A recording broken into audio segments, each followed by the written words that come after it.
Here's the next episode in Sovereign Stories. Lessons that lead. Esther's moment.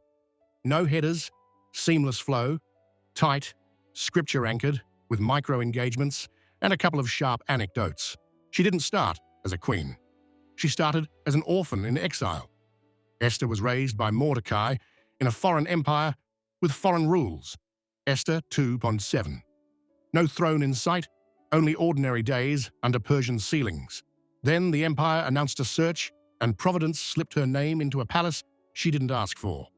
Esther 2:8-9. Note the pattern. God often positions you quietly before he asks anything loudly. Micro-engagement. Where has God placed you that you didn't plan? Work, community, platform, and what faithfulness fits that room today? Favor found her. She listened to counsel, showed restraint, and kept her identity hidden at Mordecai's instruction. Esther 2:10. This wasn't fear. It was timing. Wisdom knows when to speak and when to wait. Proverbs 25:11. She won the crown. Esther 2:17. Victory without a mission is just comfort with a clock. And the clock started when Haman moved. He hated one man's conscience and drafted a policy to erase a people. Esther 3:5-6. Evil rarely announces itself with horns. It files paperwork. Decrees went out. Dates were set. Money was offered to fuel genocide. Esther 3:8-11. Ask yourself, when pressure escalates through official channels, will you only pray, or will you also act? Sackcloth replaced silence. Mordecai tore his clothes in the city square. Esther 4:1. He sent a message to Esther. Don't think the palace insulates you. Who knows whether you have not come to the kingdom for such a time as this? Esther 4:14. That single question is the turning point. Calling meets calendar. Micro-engagement. What's your such a time as this? Prompt right now. A person to confront. A policy to challenge. A risk to take. Esther counted the cost, approached the king uninvited, and risked death. Esther 4:11. She didn't glamorize courage, she prepared for it. Go, gather all the Jews, fast for me, I will go to the king, and if I perish, I perish. Esther 4:16. That strategy wrapped in surrender. She set a 3-day fast before a 1-minute conversation. Reason to believe. Throughout Scripture, fasting aligns weakness with God's strength. Joel 2:12-13, Matthew 6:16-18. Micro-engagement. Set a 24-hour fast this week for one decision you've delayed. The door opened. The scepter extended. Esther 5:2. God didn't remove protocol, he moved a heart. Proverbs 21:1. Esther didn't dump information, she designed a sequence, banquet 1, then banquet 2, Esther 5:4-7:1. Timing matters. Meanwhile, Haman built a gallows to finish Mordecai. Esther 5:14. Pride always builds hardware for its own downfall. That night, the king couldn't sleep. Esther 6:1. Sovereignty looks like insomnia at the right address. The chronicles were read, Mordecai's old rescue resurfaced, and honor pivoted toward the righteous. Esther 6:2-3. Haman walked the man he hated through the streets in public celebration. Esther 6:10-11.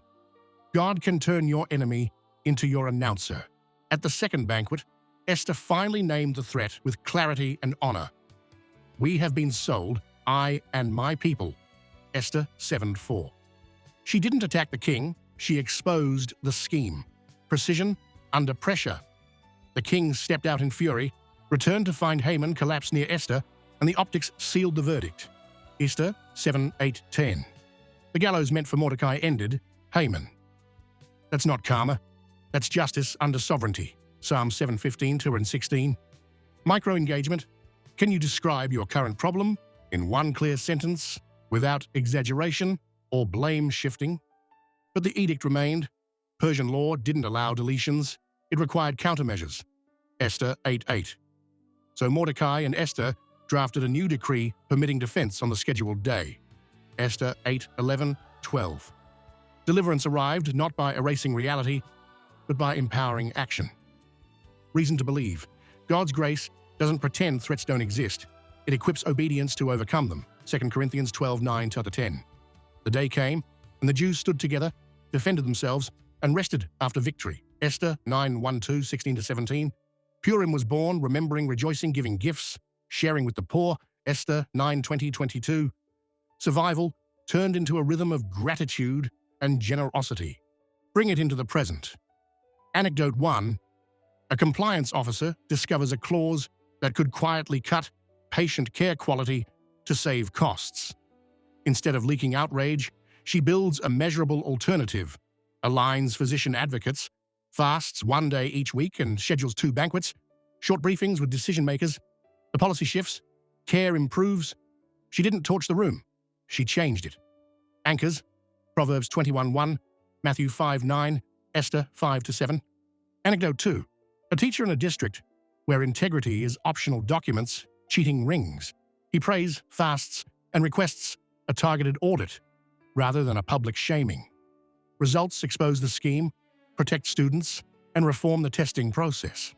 He keeps his job because he kept his tone. Anchors, Peter 3:15-16, Esther 4:16, 7:4. So what's your move? Start with preparation before confrontation. Fast, pray, plan. Courage without preparation is noise. Preparation without courage is paralysis. Esther did both. Next, leverage access. You may not hold a crown, but you have a calendar, a contact, a meeting, a platform. Steward it. If you're asking God for influence, use the influence you already have. Then, speak with crisp honor. Esther named the threat, protected the relationship, and asked for justice. That's rare and powerful. A soft answer turns away wrath. Proverbs 15:1, yet truth must still be told. Ephesians 4:15. Also, expect counter-edicts. Some things you can't delete. You must out-legislate with righteous action, new boundaries, new safeguards, new accountability. If your home has an old pattern of harm, you don't wish it away. You write a new pattern everyone can defend together. Faith changes culture by writing better rules and living them. If you need one practice to install this week, choose Esther's pattern in miniature. 3 days of focused prayer. Set times, set scriptures. Esther 4:16, Psalm 27, James 1:5. One thoughtful plan, who, when, what. One clear ask, specific, actionable, and one generosity act afterward to mark God's help. Esther 9:22. Put it on your calendar so courage meets a clock, not a mood. And remember the engine behind the scenes. God turned a beauty pageant into a rescue plan, insomnia into a royal audit, and a gallows into a reversal. He hasn't lost that touch. You may feel hidden, but hidden is not unused. You may fear the room, but king's hearts still turn like water in God's hand. Proverbs 21:1. When your moment comes, don't perform. Obey. Say the right sentence at the right time with the right spirit, and let sovereignty write the footnotes. If you're waiting, wait like Esther, preparing. If you're approaching, approach like Esther, fasting.